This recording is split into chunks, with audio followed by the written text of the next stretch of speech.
Welcome to the Author to Authority podcast. And today I am thrilled to have Claudia Taboada.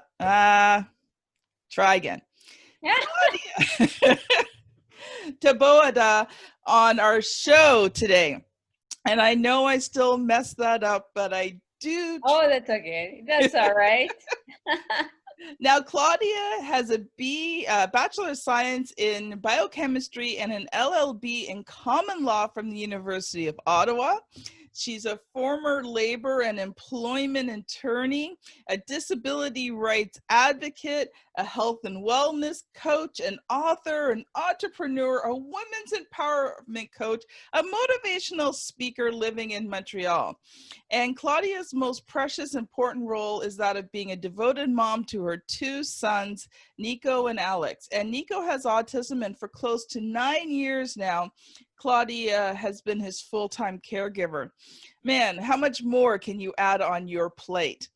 And Claudia, not only that, but on top of that, she's published her memoir entitled Burnout to Unstoppable, which details her transformational journey from overwhelmed and burned out autism mom to a mom who rediscovered her identity and is going after her dreams with confidence. Claudia accomplished her transformation by incorporating self-care, mindset optimization, and stress reduction habits and strategies that enabled her to reclaim her physical, mental, and emotional health. And thank you so much for being on the show, Claudia. Thank you so much, Kim, for having me.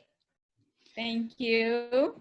And I'll just give you a little hint and tip here. If you want a copy of the book, you have to listen to the end of the podcast because she's going to tell you how you can get the book for free. So you're going to have to listen in. So Claudia, today we're going to be talking about basically from burnout to unstoppable. And in these times, even myself as, you know, a parent of an adult child and just having more people in the house, I have felt the pressure, but obviously not as much as a mom of a special needs kid or a mom with little kids at home. But what I'd love to have you do is tell us a little bit more about your story and how you got to this place. Yes, sure. Let's go for it. Yes, my story begins 17 years ago. When I was a labor and employment attorney in Montreal, and my son had been recently diagnosed with autism. He was 2.5 at the time, and there were not many services available for him at that time. And my husband and I at the time, we decided that I would be taking some time off to set up his intervention program. And at first, you know, we thought it was going to be a 2-year sabbatical, 3-year sabbatical, but it ended up being much more than that. And so I abandoned my career. I was his mom, but not only his mom, I was his therapist. I was his program intervention manager. I was his advocate. I was his therapist in different therapies that we were doing. And I basically became the ultimate super autism mom. And in the process, I lost myself. I lost my identity. My identity was based on being his full-time caregiver. And I was overwhelmed. I was burned out. I must have had several breakdowns without even realizing it. Because when you are in that situation, you are so focused on helping your child and getting the best services and doing everything that you can that you totally forget that you exist. And that was, you know, my story, that I had forgotten that I existed. And I didn't realize it. I mean, I was just living my life on autopilot until when my son was about 9, we were offered a guide dog for him. And at the time, I mean, I had not much time for myself. I didn't know how I was going to take care of the dog because my husband was traveling a lot. So, you know, we took the dog in, and I started taking the dog out because I had no choice. And, you know, there were little walks, you know, 5-10 minutes, but I realized 5 days in, after I started taking the dog out, I realized, you know what? This is the first time since my son had been diagnosed that I had not been by myself, that I had not taken the time for me to go for walks by myself, to just be with me and my own thoughts. And these little walks became, times for me for self-reflection, self-awareness, to have some consciousness of what was going on and what my situation was. And I started craving these walks. And soon enough, I started watching my neighbors who were, jogging and running. And I said, you know what, I'm gonna start jogging. So I bought myself some real running shoes, and I started going up and down my street. Then around the block, I was not very good at all. I mean, I after, I would have a heart attack after 2 minutes of running. But I said to myself, you know what, I like this, and I'm gonna stick with it. I'm going to try to continue. So about 3 months after that happened, that I started jogging, I went to this running store, and there were two ladies there on a table. They were selling some tickets for a fundraiser. It was a fundraiser for Breast Cancer Foundation. And at the same time, it was a 5K race. And as I was going to give the money, just, to help and, for the actual fundraiser, I said to myself, you know what? I'm going to register for this race. And at the time, I had not run more than 3K. But it was, I knew that I was in a new path of transformation. And by signing up for this race, it was going to force me to continue in this new path.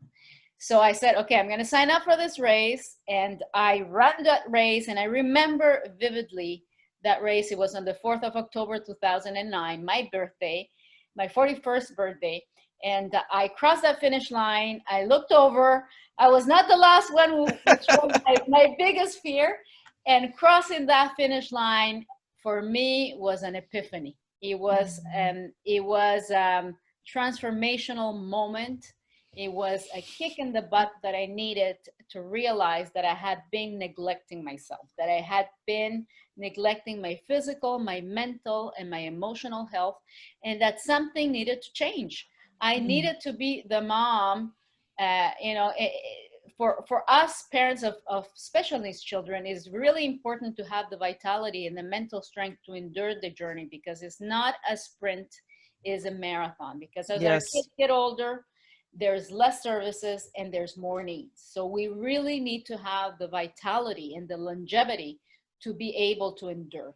So that changed, the game. It was a game changer. And from that moment on, I became hungry. I became hungry for information, anything about self-care, about stress, stress resilience, anything that I could get my hands on to become the best mom for my son. And I started, reading magazines, books, taking courses, and I reinvented myself. I knew that I wasn't going to go back to law, because it's a very demanding career with a child, special needs child.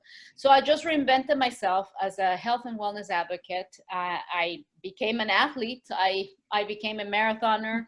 I've ran 23 marathons. I've done some triathlons as well. And last year, I think it was last year when my son turned 18, that that was another turning point, because I had been, ever since I crossed that finish line, and the feeling that I got of euphoria, of transformation, I knew that I had, I had something to give to these moms who were, in my shoes 11 years ago. And, with all the information that I've been getting, all the tricks and the strategies that I've learned, I knew that I needed to share this with these moms, but I didn't know how. And I was always putting it, like I had an idea of maybe writing a book, but I was always putting it in the back burner because I was too busy.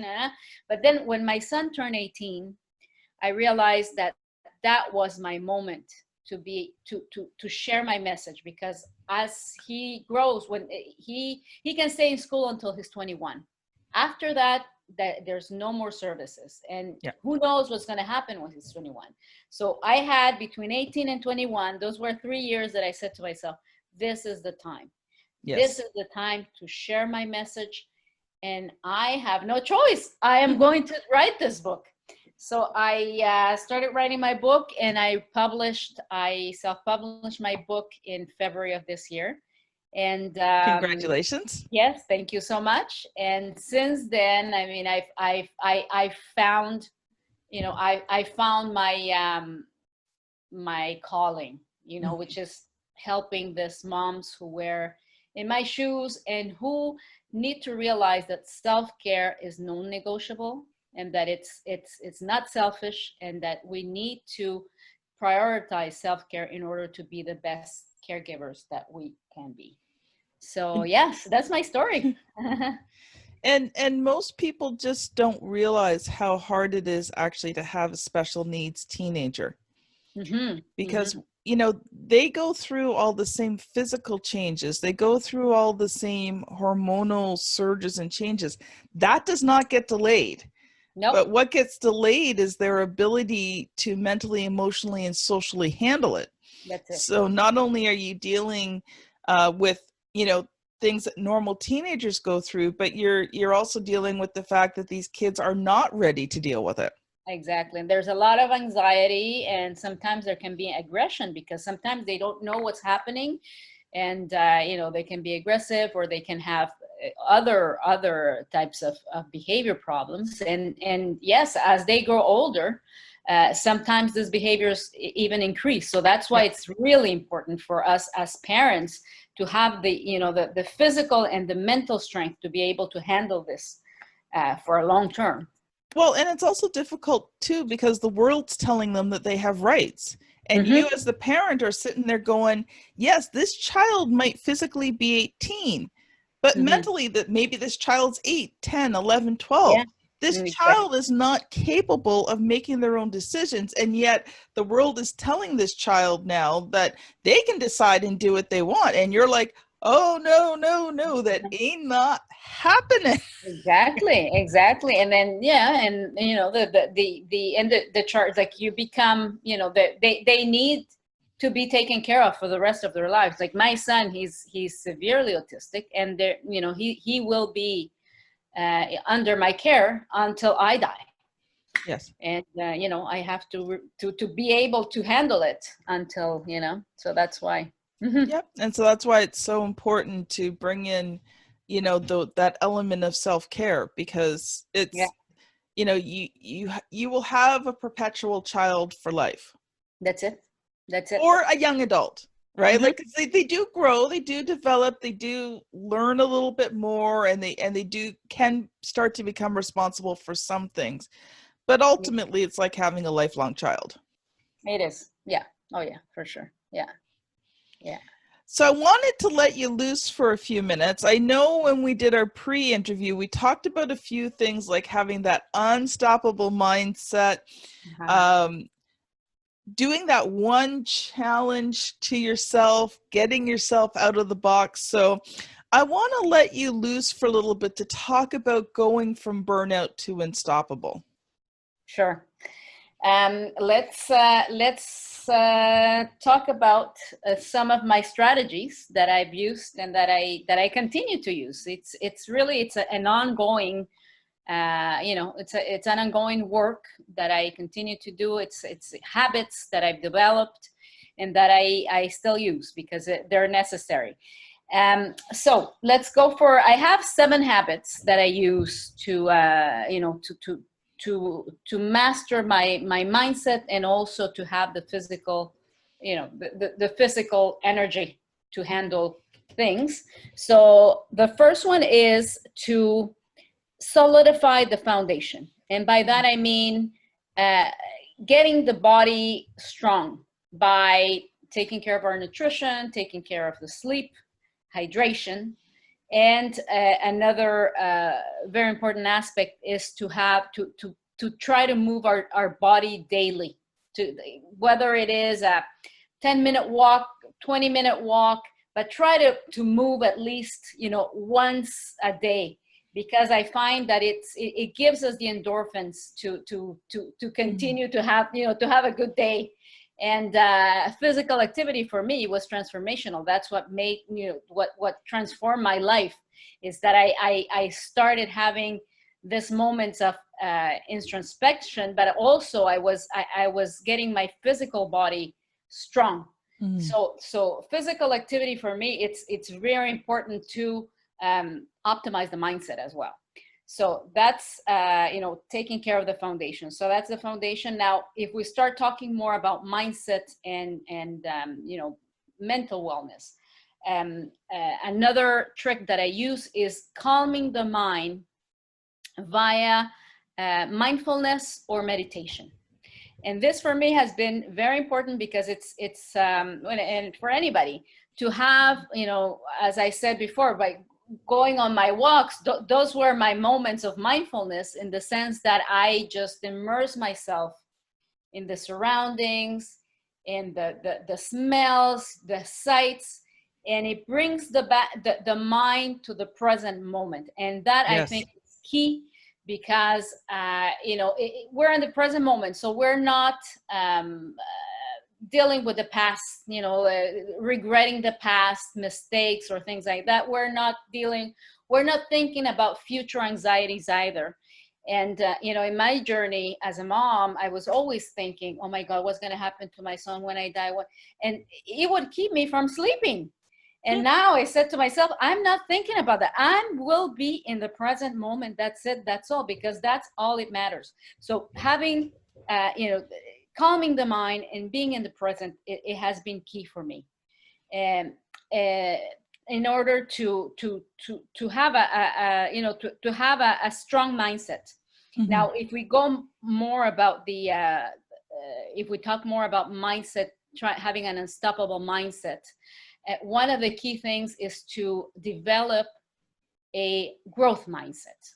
Mm-hmm. And the difference between a growth mindset and a fixed mindset. Fixed mindset is when people think that our capability, our intelligence or abilities are set in stone. Mm-hmm. A growth mindset is when we think that we can, get a better mindset by experience, by learning from either reading more or finding mentors. So, and this, the growth mindset is been shown by research to be one of the traits of successful people. So building a growth mindset is key. And some of the things that I use to have that growth mindset is that I try to get out of my comfort zone regularly. Mm-hmm. Try to learn something new, either a new language, a new recipe, or in my business, I'm not very good at tech.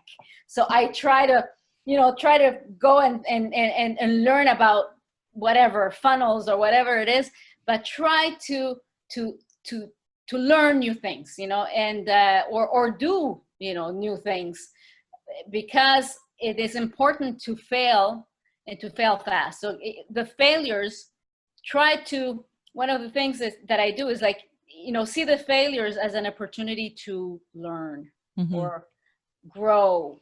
So not thinking about, and setbacks as well. Like I've used a lot of setbacks in my running, for example, like when I've been injured, I couldn't run for 3 months, mm-hmm. but it didn't matter. I swam and I cycled. So really trying to find ways to see these setbacks and hardships and as an opportunity to learn. Yes. The other thing that I do as well is to control my focus daily. And that's a powerful one. By that I mean it's, focus on what you have, which is gratitude. So if you I always I have a journal where I list 3 things that I'm grateful for every day. Mm. So control what you have, focus on what you have, focus on what matters, and focus on what you can control. These are the 3 things to focus on. And daily, I always focus on, okay, what matters? Okay, 3 things. what I have, 3 things that I'm grateful for, what matters, my 3 priorities for the day, and what I can control. I see what I can control. What I can't control, then I'm not even going to waste my energy on those things. Yeah. So that's another thing. And the other thing for having a strong, unstoppable mindset is to feed your mind with positivity and daily. Mm-hmm. That means that don't binge on the news. If you have to look, watch the news a little bit, but that's it. Don't binge on CNN. Listen or read books about personal growth, personal development. Listen to inspiring podcasts like this one, for example. To have, to stay in the positive, all the time. I use affirmations. Like I start my week with an affirmation or a positive quote that I find either in my books or in my or on the internet, and I choose confidence or I choose resilience, and I post that on my Instagram. And I say, and people are, my people that follow me, okay, they're kind of looking forward for the motivational quote, Monday motivational quote. But for me, it helps me because it sets my week on the right foot. So so those are my main tricks to mastering our mindset. Wonderful. There's so many nuggets in there, and I suggest that if you listen to it, that you go back, listen to it again, and take some notes, because those are powerful pieces. Now, Claudia, we've only got a few minutes left. I'd love to talk a little bit about your book and your writing journey. So you said that you finally decided that you had to do it because now was the time. But talk about the process of writing the book. What was it like for you? Yes, well, the process, as I said, I self-published the book, and I found myself a coach, a writing coach. And then at the beginning, we set up to first do an outline. To do the outline. Actually, it was a mind map first. So a mind map with the different ideas that I wanted to put in the book. And from that mind map, we went back and I did the outline. And so I did the outline of my chapters. I put under each chapter, I put some bullet points. And I knew generally what the chapters were going to be about. Mm-hmm. So I started writing, and one of the things that at first I had trouble, writing and being like super perfectionist. I would go back and I would write, and then I would go back and I said, oh no, I have to change this and that.